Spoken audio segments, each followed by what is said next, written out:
Positioned at 11,000 feet over the heart of Germany, a solitary P-51 Mustang maintained its station between a bomber formation of 130 aircraft and 30 approaching twin-engine fighters.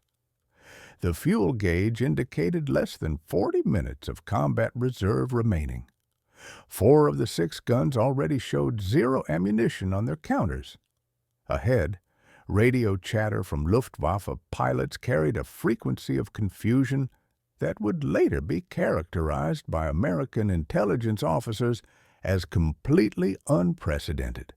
A single fighter, a single pilot, facing the mathematical certainty that his attempted mission simply couldn't succeed.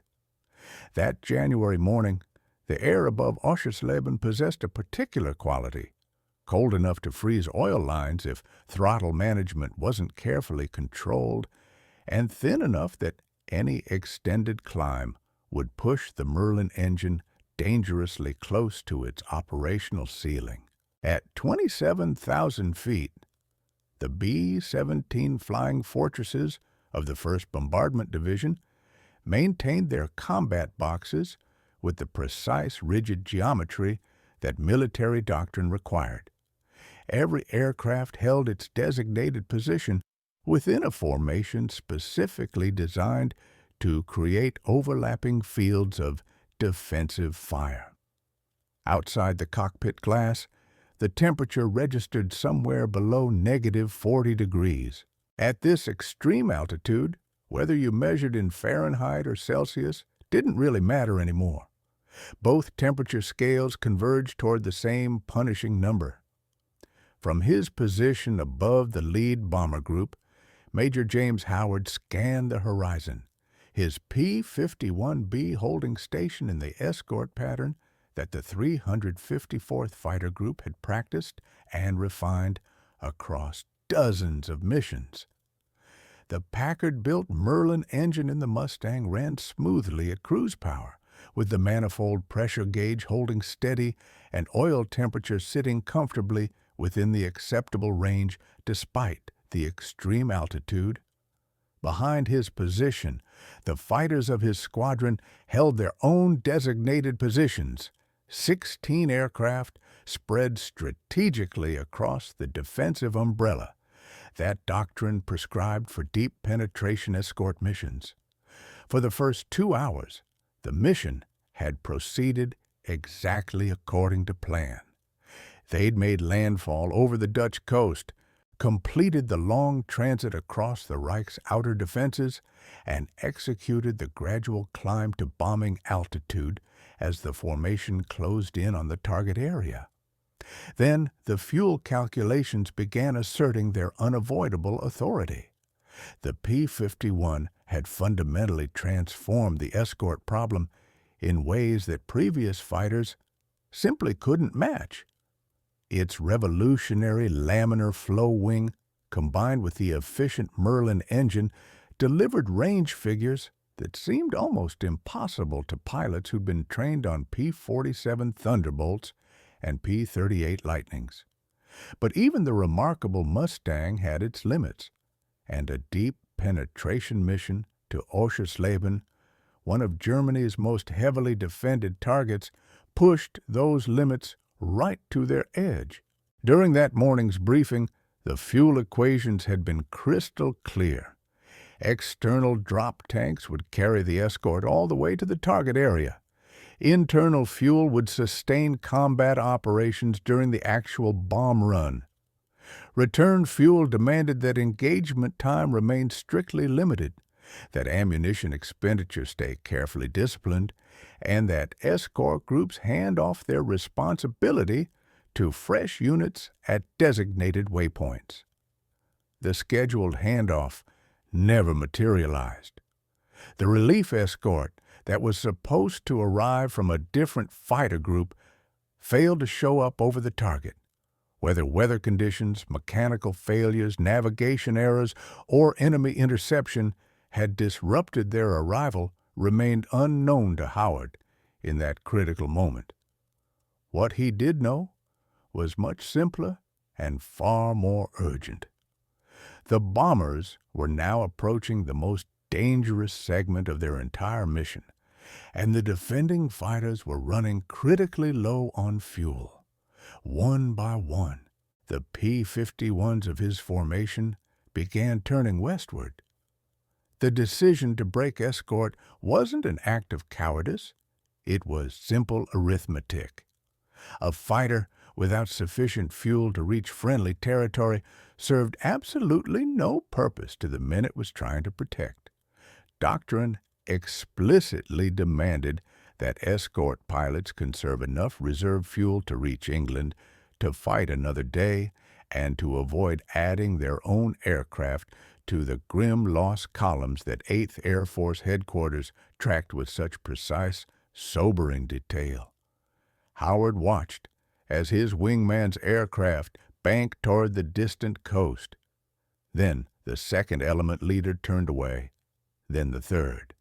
The fuel state forcing their departure was exactly the same fuel state that his own gauges were currently displaying.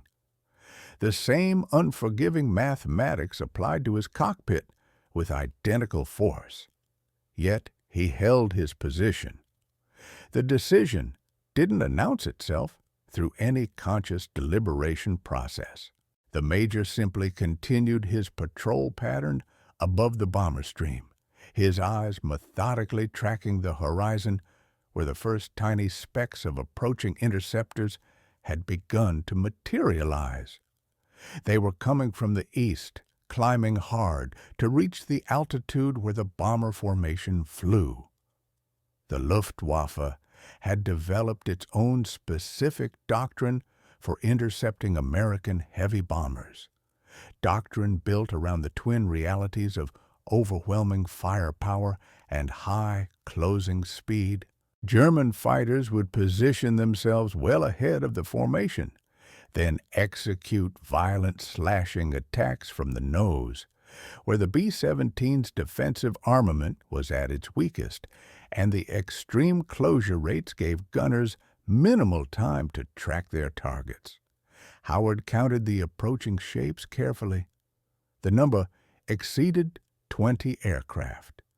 His own formation had completely dissolved to nothing.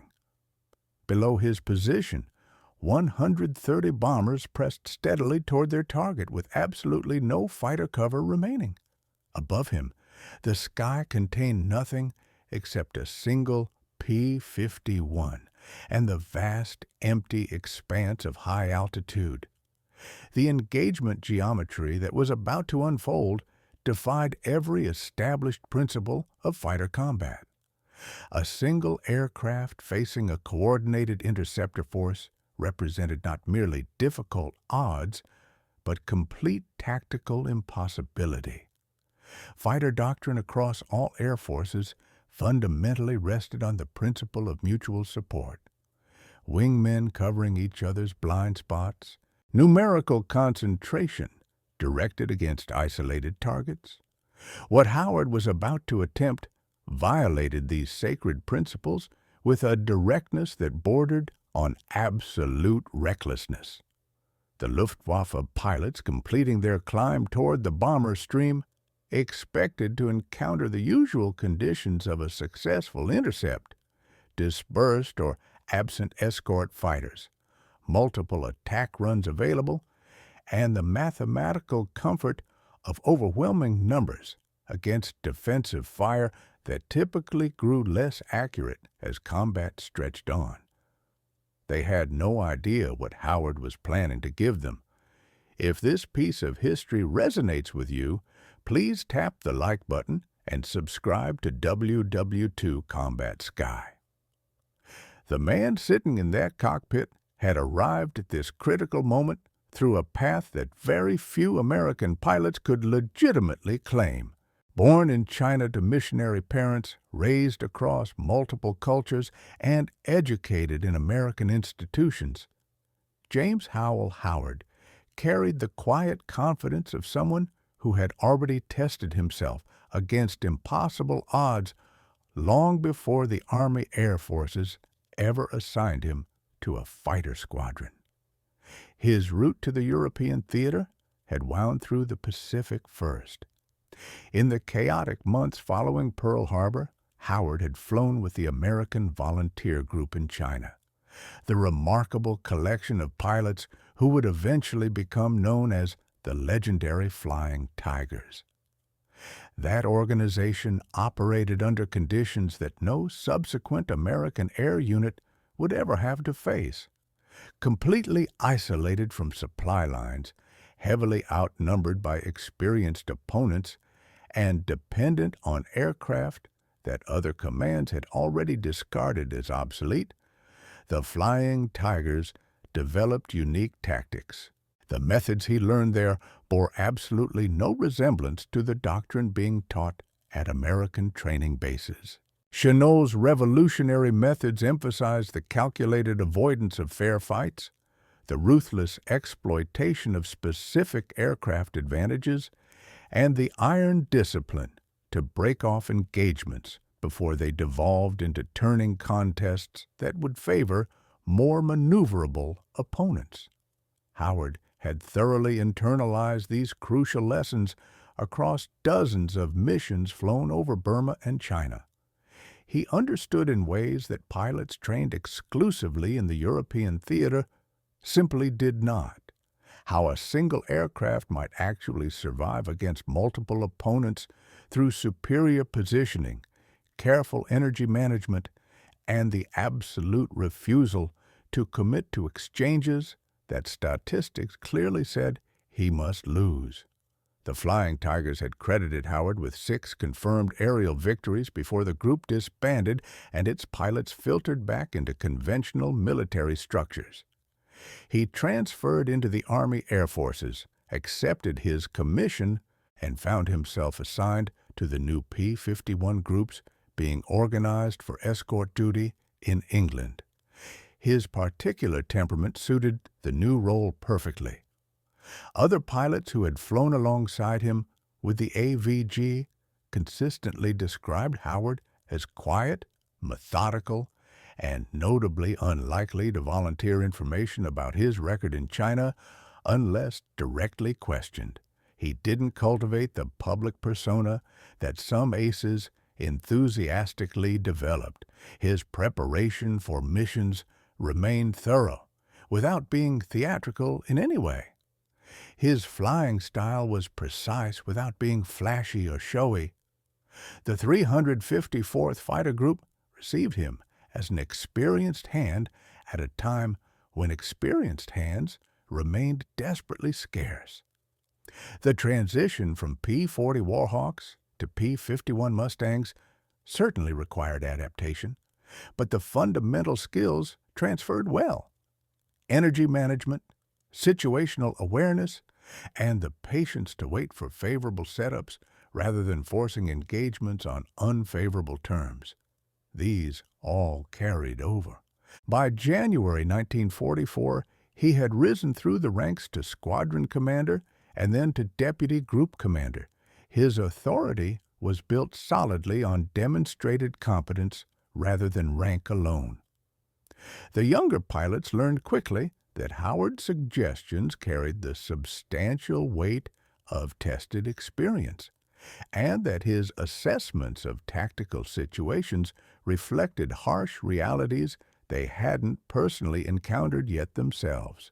What they couldn't possibly know as they watched him climb into his aircraft that morning was how the hard lessons of China would reassert themselves over Germany. The Flying Tigers had survived by thinking like calculated hunters rather than glory-seeking warriors, by treating each engagement as a problem requiring solution rather than a contest to be won through direct confrontation. The problem Howard now faced admitted absolutely no conventional solution, but the particular habits of mind that Burma and Kunming had instilled didn't require conventional solutions. They required only the unwavering willingness to attempt what doctrine insisted could not be done. The missions preceding January 11, 1944, had established patterns that Howard relied upon with quiet, consistent discipline. Each escort sortie presented its own unique variations, but certain fundamental principles held true across all of them. Fuel discipline defined absolutely everything. The P-51's range advantage over previous escort fighters was certainly significant, but it was far from unlimited. Every single minute spent in combat above enemy territory subtracted directly from the return margin. Every unnecessary maneuver, every full-throttle pursuit, every extended engagement depleted precious reserves that might prove absolutely essential later. Howard managed his fuel state with the meticulous precision of an experienced accountant. He knew the exact consumption rates at various power settings, understood how altitude affected efficiency, and had memorized the critical thresholds below which return to England became first uncertain and then completely impossible. This constant awareness shaped every single tactical decision he made, keeping his attacks brief, his pursuits carefully measured, his position always oriented toward the ultimate requirement of reaching home safely. The Luftwaffe interceptors he had faced on previous missions operated under their own set of severe constraints. German fighter production simply could not match American replacement rates indefinitely. Experienced pilots were dying faster than training programs could possibly replace them. The defenders had to carefully economize their efforts, concentrating primarily on the bombers rather than the escort whenever possible, accepting that some attacks would inevitably be disrupted in order to press others successfully home. Howard had learned to read and anticipate the patterns of their approaches, the high-altitude setups for frontal passes, the climb profiles from airfields positioned along the route, the way formations would split apart to attack multiple bomber groups simultaneously, accepting reduced concentration in exchange for wider overall disruption. His responses to these recognizable patterns followed methods refined and perfected across months of intense combat. Always position yourself above the threat axis. Descend only when interception is absolutely certain. Make your first pass count, because second chances rarely materialize. Break off before the engagement pulls you too far from the bombers you're protecting. This last principle mattered most of all. The natural instinct of any fighter pilot is pursuit, the powerful drive to convert a tactical advantage into a confirmed kill, to follow a damaged opponent until destruction is absolutely confirmed. Howard deliberately suppressed this instinct with conscious, disciplined force. His primary job wasn't to accumulate personal victories.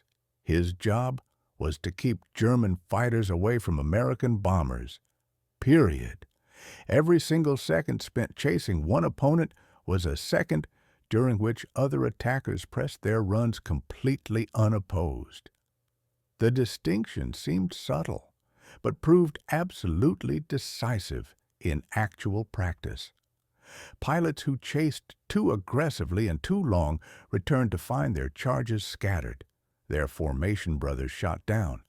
Their mission failed despite achieving personal success. Pilots who broke off early, who returned immediately to their station, who accepted disruption without requiring absolute confirmation, these pilots kept their bomber groups intact and brought them home. Howard's record reflected this iron discipline perfectly. His confirmed victories had accumulated steadily, but not spectacularly. More important were the numerous missions where his timely interventions had turned back attacks without generating claims, where his mere presence above the formation had deterred approaches that never materialized into actual engagements. The crews of the bombers he escorted rarely knew his name or recognized his face. What they knew was that certain missions returned with remarkably light losses, that certain escorts seemed demonstrably more effective than others at keeping the interceptors at bay. The direct connection between those positive outcomes and the quiet major holding station above them remained completely invisible to them, but it was absolutely real. By January in 1944, Howard had developed what experienced pilots call a genuine feel for the air, an almost intuitive ability to sense the flow of an engagement before it fully developed, to position himself where threats would materialize rather than where they had already appeared. This particular skill could not be taught in any classroom setting.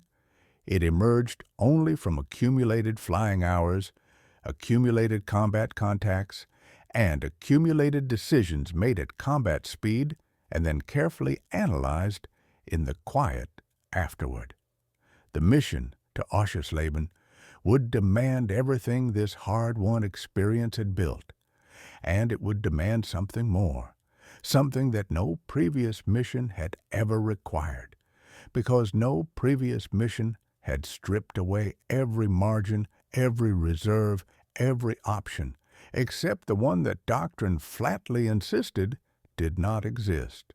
The relief escort's failure to arrive created a cascading series of consequences that no amount of mission planning could have possibly anticipated. The fuel reserves that had been carefully calculated to support a smooth handoff now had to support solo operations. The ammunition that had been precisely budgeted for coordinated attacks now had to suffice for individual defense. The tactical assumptions underlying every briefed contingency collapsed instantly into a single stark reality. The bombers had absolutely no protection except one pilot who was already operating beyond his safe return margin.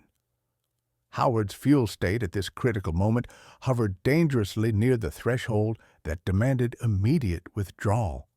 His gauges showed quantities that both training and doctrine firmly agreed were insufficient for continued combat operations, plus a safe return to England.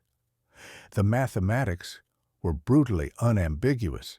Staying meant consciously accepting that normal return might become completely impossible. He didn't bother calculating the exact percentages. The specific numbers mattered far less than the immediate tactical situation unfolding before him.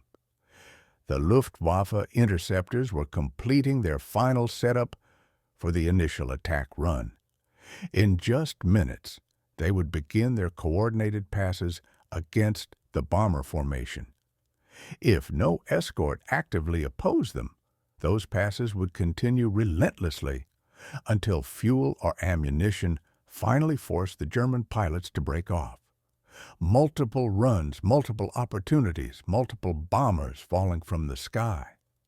The B-17 crews below had absolutely no knowledge of their desperate escort situation. Their attention remained focused forward on the target ahead, on the intense anti-aircraft defenses they were approaching, on the precise bomb release points that bombardiers were computing with cold mathematical precision. They trusted that the distant specks above them represented adequate protection, that the escort plan was functioning exactly as briefed. Howard's elevated position gave him visibility that the bomber crews completely lacked. He could clearly see the interceptor formation climbing steadily toward attack altitude. He could accurately count the aircraft, estimate their type, and predict their approach geometry with reasonable certainty. What he could see made it crystal clear that the next few minutes would ultimately determine whether this raid succeeded or catastrophically failed. The decision point arrived without any dramatic announcement. One moment, continued escort remained technically possible. The next moment, the fuel state crossed decisively below the threshold that doctrine explicitly defined as minimum for withdrawal. Once crossed, that critical threshold could never be recrossed. The fuel was irretrievably spent. The option was permanently gone. Howard stayed. The P-51 held its altitude above the bomber stream, its pilot tracking the approaching interceptors with the intensely focused attention that combat absolutely demanded. The escort pattern that doctrine prescribed for multiple aircraft simplified dramatically when only one aircraft remained. There was only one position to hold, only one set of eyes scanning the sky, only one fighter to interpose between the attackers and their intended targets. What Howard intended was definitely not a defensive orbit. Passive positioning would simply allow the German pilots to carefully time their attacks, to approach during the inevitable moments when his aircraft pointed away, to slip through the gaps that even the most vigilant single pilot could not possibly close. Effective defense required aggressive offense.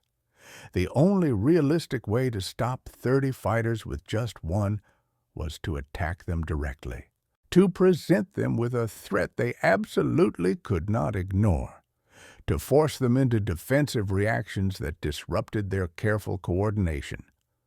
The first of the interceptors was reaching attack altitude now. The twin-engine shapes resolved into clearly identifiable silhouettes as closing distance made their configurations unmistakable. These were heavy fighters, the specific type the Luftwaffe had developed explicitly for bomber interception, aircraft carrying sufficient firepower to destroy a B-17 with a single accurate pass. Howard pushed his throttle forward decisively and pointed his nose directly toward the lead element. The physics of what followed demanded more from both aircraft and pilot than any training scenario had ever prepared them for. A P-51 diving from altitude advantage accumulated tremendous energy that could be converted into multiple attack passes if managed correctly. The Mustang's airframe would accept dive speeds that other fighters simply could not safely match. Its revolutionary laminar flow wing remained controllable at velocities that induced serious compressibility problems in less refined designs. But this accumulated energy came with strict conditions. Expend it poorly, and the fighter ended up slow, low, and dangerously vulnerable. Expend it well, and survival remained possible even against overwhelming numbers. Howard's opening dive carried him through the climbing German formation at an angle that gave their gunners minimal deflection time. The closure rate exceeded 500 miles per hour, a velocity at which human reaction time became completely insufficient for accurate tracking. The Mustang's .50 caliber machine guns fired in a precisely measured burst lasting only fractions of seconds, the rounds tracing toward the lead interceptor before Howard pulled through and converted his remaining speed into a climbing turn. Whether his fire actually struck the target remained uncertain in that rushed moment. At these extreme speeds and distances, pilots rarely observed direct results. What he did observe instead was the immediate reaction of the formation behind him. The coordinated approach disrupted, elements breaking formation to avoid the descending fighter, the precise timing of their attack thrown off by precious seconds that might translate into miles of bomber formation movement. This was the fundamental method, not destruction, but disruption, not confirmed kills, but effective interference. The basic mathematics of interception required careful setup time, precise approach angles, and methodical positioning. Each intervention forcibly reset those calculations. Each pass through the German formation forced them to begin the entire process again. Howard's climb carried him back above the bomber stream, his altitude advantage restored through the energy he had accumulated in the dive. The Merlin engine held its power settings without protest, the manifold pressure gauge showing the strain of high-altitude combat, but remaining within technically acceptable limits. The fuel gauge had dropped further. The ammunition counters for 2 of his guns now showed empty. The German interceptors were reorganizing below and behind. Their formation integrity had certainly suffered from his initial pass, but 30 aircraft could absorb disruption and continue their mission. New elements were positioning for approach runs from different vectors, spreading their attacks to complicate the lone defender's impossible task. Howard read their movements through the canopy glass, his eyes tracking the shapes against the winter sky, while his hands adjusted throttle and stick to maintain optimal position. The bomber stream continued its steady progress toward Oschersleben, the B-17S holding formation with the mechanical precision that intensive training had instilled. Their gunners watched the distant fighters with the helpless attention of men who could observe but not effectively intervene. The second wave of attacks developed from the 7 o'clock position, a shallow diving approach that would bring the German fighters through the rear of the bomber formation.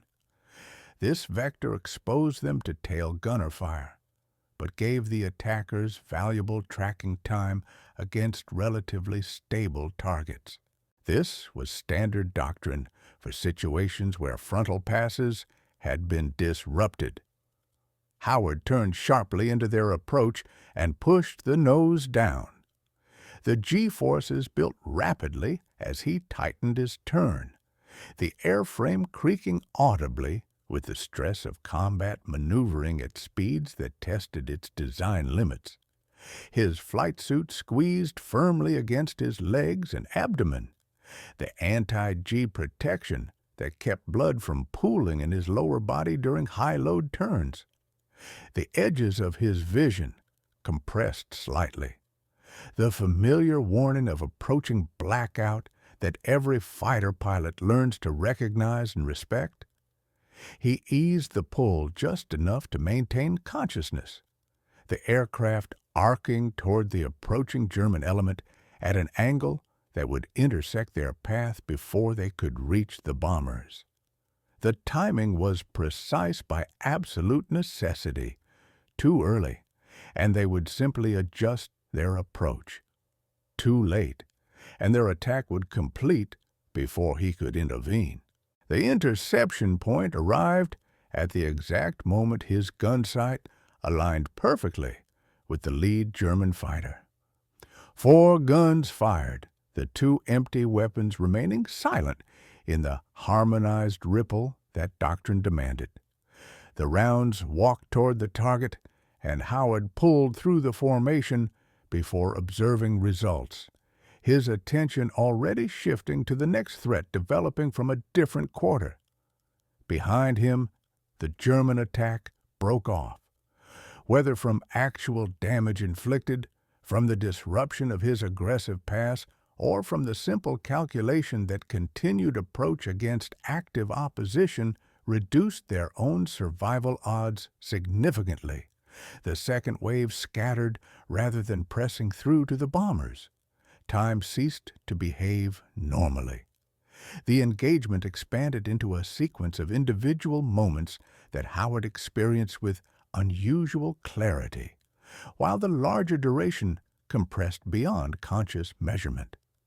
Minutes passed, perhaps many minutes. The fuel gauge descended steadily. The ammunition counters dropped inexorably toward empty.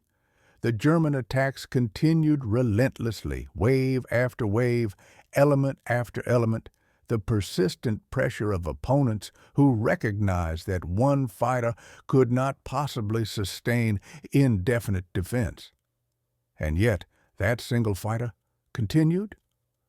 The Luftwaffe pilots confronting Howard faced a problem their training had not anticipated. Their standard tactics assumed that escort fighters, if present, would engage in defensive patterns that could be outmaneuvered through numerical concentration. They assumed that persistent attack would eventually exhaust the defender's ammunition, fuel, and physical stamina.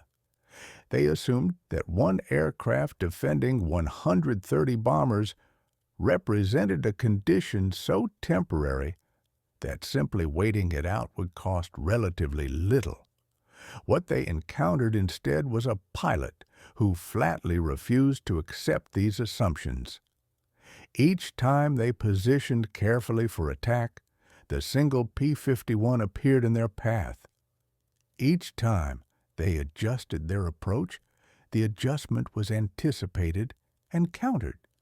Each time they attempted to slip past, during the moments when the defender was engaged elsewhere, the defender seemed to predict their movement and arrive before they could complete their run. The interceptions accumulated. Howard dove through the German formation repeatedly, his passes disrupting coordination, his fire forcing evasive maneuvers, his mere presence creating uncertainty about attack timing that tactical doctrine simply could not resolve. The individual engagements blurred together, each pass demanding the same sequence of split-second decisions, the same physical exertion, the same careful extraction before energy depletion made him vulnerable. His ammunition situation deteriorated toward critical. The counters that had started with full loads now showed figures that demanded strict conservation. Each burst had to count. Each firing opportunity had to be carefully evaluated against the remaining rounds available. The mathematics that governed fuel now governed weapons as well, the constraints multiplying rather than easing. Yet the German attacks were not succeeding. The bomber formation continued steadily toward its target, with losses far below what the concentration of defenders should have inflicted. Something about the aerial battle was producing outcomes that individual engagement results could not fully explain. It was the cumulative effect of continuous interference rather than decisive destruction. Howard's passes were not achieving complete kills on every run, but they were achieving something more valuable. They were preventing the German fighters from achieving their kills on the bombers. The disruption, repeated dozens of times, accumulated into mission-level consequences that single aircraft tactics were never supposed to produce. The bomber crews watching from their positions could not understand what they were witnessing. They saw a single Mustang appearing and reappearing at the edges of their formation, engaging threats that approached from every direction, somehow present wherever danger materialized. The impossibility of this coverage suggested multiple aircraft, a coordinated defense that seemed more substantial than one pilot could provide. But there was only one pilot, and his fuel gauge now showed quantities that could no longer support extended combat. The engagement's conclusion did not arrive as a dramatic climax, but as an accumulation of small consequences that shifted the balance beyond recovery. The German interceptors had expended their own resources. Their fuel states, like Howard's, had absolute limits. Their ammunition supplies had been depleted by the repeated attack setups that failed to produce results. Their formation coordination had degraded through the sustained interference, individual pilots losing contact with their element leaders. Approach timing drifting beyond the precision that effective attack required. One by one, the German fighters began to turn east. The mathematical logic that had driven Howard's squadron mates to withdraw earlier now applied to the opponents as well. Continued engagement promised diminishing returns against increasing risk. The bomber formation remained intact. The target attack would proceed despite their efforts. Howard watched the withdrawal from his position above the bombers, his exhausted attention tracking each departing shape until the sky held only the bomber's stream and his single aircraft. The battle had lasted approximately 30 minutes. In that duration, he had made individual attacks against enemy aircraft numbering in excess of 30. His repeated passes through the German formation produced effects that could not be precisely quantified, but were clearly visible in the intact bombers flying below. The aftermath demanded decisions that combat had temporarily suspended. His fuel state was now genuinely critical. The return to England would stretch the remaining reserves beyond comfortable margins. His ammunition was functionally exhausted, 4 of 6 guns completely empty, the remaining 2 holding rounds measured in small numbers rather than the hundreds that full belts provided.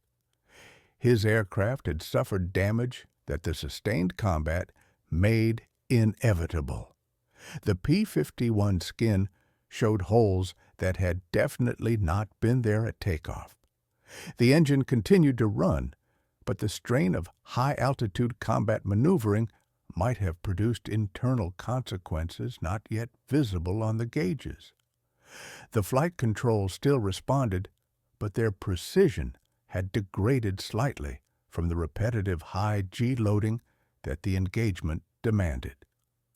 Howard turned his aircraft west and began the long transit toward the English coast. The bomber formation behind him continued to Oschersleben, delivered their ordnance on the aircraft factory that was the mission's target, and turned for their own return journey. The losses they sustained that day were significantly lighter than intelligence had predicted for a target so heavily defended. The escort that had protected them through the most dangerous phase remained a subject of confusion among the crews, some believing they had been covered by multiple fighter groups, others uncertain about what they had actually witnessed. The return flight tested every remaining capacity. Howard managed his fuel with the precision that survival absolutely demanded, adjusting power settings to extract maximum range from minimum reserves. The engine held. The airframe held. The weather cooperated sufficiently to permit navigation despite the exhaustion that made concentration difficult. He landed in England with fuel quantities that would later be described as residual, the tanks containing perhaps enough for one additional circuit of the airfield and absolutely nothing more. The aircraft was immediately impounded for damage assessment, the maintenance crews discovering impacts and stresses that revealed the intensity of combat Howard had sustained. Debriefing produced information that the initial combat reports had not captured. Howard's account of his solo defense was met with skepticism that gave way to astonishment as the tactical picture assembled from multiple sources. Bomber crews from different positions in the formation corroborated the presence of a lone P-51 engaging repeated waves of attackers. Gun camera footage from Howard's aircraft, where the cameras had continued to function, provided visual evidence of the engagement density. The intelligence officers attempting to reconstruct the battle found themselves unable to reconcile the observed outcomes with the known inputs. One fighter, 30 minutes, 30 or more opponents engaged, bomber formation intact. The mathematics suggested impossibility. The evidence suggested it had happened anyway. In the following days, the reports moved up the chain of command. Each level of review added its own layer of documentation, its own assessment of what the evidence revealed. By the time the reports reached the highest echelons of 8th Air Force, the question had shifted from whether Howard's actions were unusual to whether they were unprecedented. The Medal of Honor recommendation that resulted moved through channels with unusual speed. The official citation, when it was finally approved and released, employed language that reflected the constraints of military documentation rather than the realities of aerial combat. It spoke of gallantry and intrepidity, at the risk of life above and beyond the call of duty. It referenced the destruction and damage of enemy aircraft in numbers that formal confirmation protocols supported. It described the defense of bomber formations in terms that emphasized courage without capturing the mechanical exhaustion of sustained combat maneuvering. The ceremony that presented the medal occurred months later, the formalities surrounding the award following their own timeline independent of the events they commemorated. Howard received the recognition with the same quiet demeanor that had characterized his entire service. The public attention neither sought nor welcomed. What the citation could not convey was the experience of those 30 minutes from the inside. The accumulating fatigue in arms that had worked the controls through dozens of high-G maneuvers. The narrowing of attention as combat stretched beyond the duration that training scenarios ever simulated. The fuel gauge descending past thresholds that doctrine defined as critical, then beyond, into ranges that represented genuine uncertainty about return. The citation spoke of enemy aircraft destroyed. The reality was more complex. Howard's confirmed kills from that engagement numbered fewer than the total aircraft he had engaged. The chaos of sustained combat, making precise damage assessment impossible. But his mission objective had never been personal score.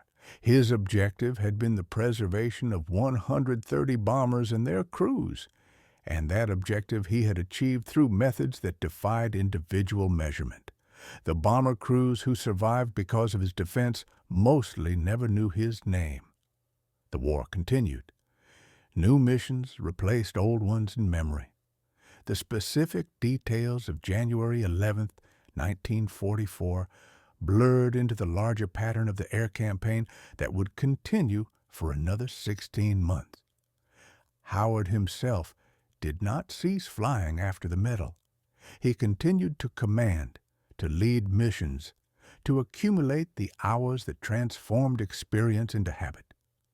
The war's end found him alive, one of the minority of fighter pilots who survived the entire European campaign. His subsequent career moved through the standard progressions of military service, rising eventually to brigadier general before retirement.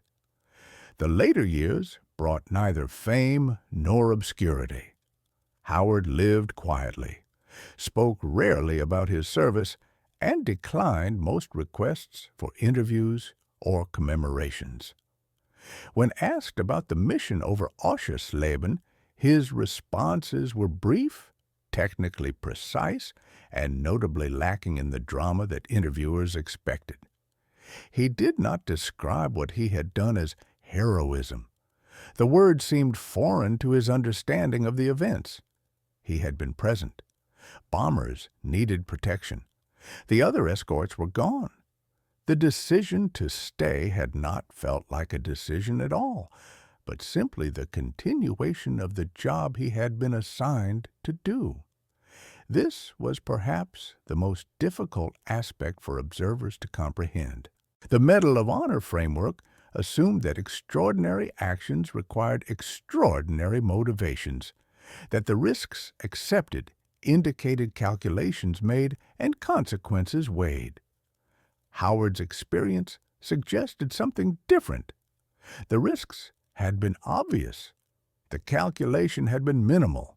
He had simply done what seemed necessary because no one else remained to do it.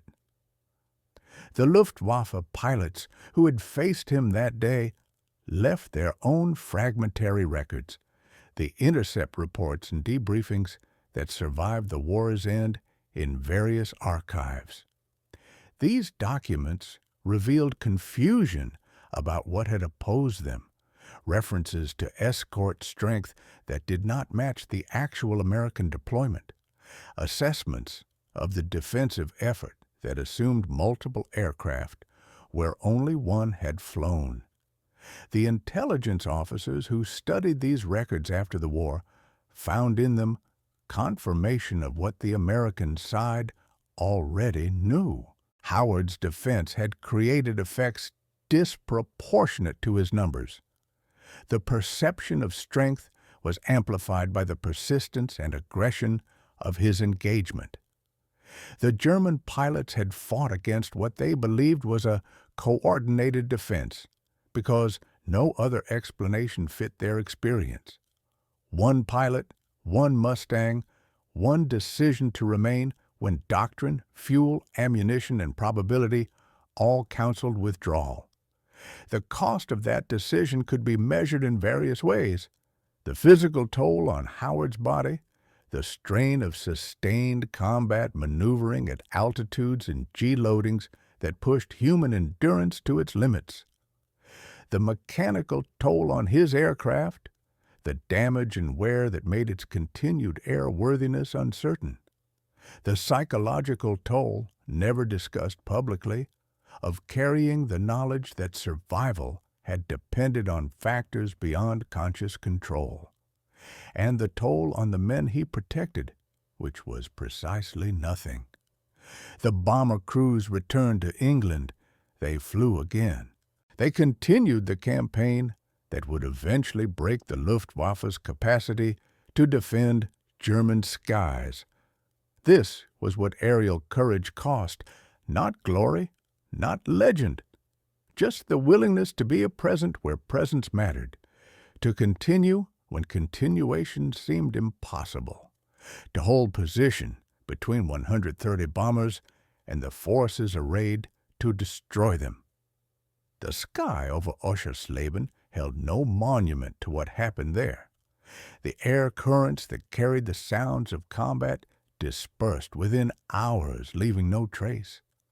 The vapor trails that marked the engagement faded before the bombers completed their return. What remained was simpler and more durable.